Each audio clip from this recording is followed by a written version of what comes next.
அங்கே டெஸ்ட் பண்றதுக்காக சாமியார் கொண்டு போவாங்க. இப்ப இயேசு கிறிஸ்து ஒரு ஆட்டுக்குட்டியானவர். இப்ப இவர் ஞாயிற்றுக்கிழமை எங்க போறாரு? கோவிலுக்கு செல்கின்றார் என்று பார்க்கின்றோம். அப்ப அடிக்கப்படுறதுக்கு முன்னாடி அந்த ஆட்டை ஒரு வாரத்துக்கு முன்னாடி கோவிலுக்கு அந்த குடும்பத்தார் எடுத்து செல்வார்கள்.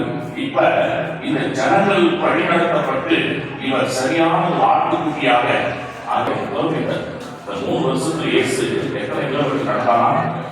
40,000 கிலோமீட்டர் நடந்தான். இது எதற்கு சமம் என்று சொல்கிறார்கள் என்றால், நம் பூமியின் சுற்றளவு அந்த கிலோமீட்டர் என்று அந்த 40,000 கிலோமீட்டர் நடப்பதற்கு வாய்ப்பு இருக்கின்றது. காலில் வெடிப்பு இருப்பதற்கு வாய்ப்பு இருக்கின்றது. அதனால்தான் இந்த ஆடு அடிக்கப்படுவதற்கு முன்னாடி வீட்டில் ஆட்டை என்ன செய்வாங்க? உங்களை ஆட்டுக்குமே பல காரியங்கள் செய்வார்கள்.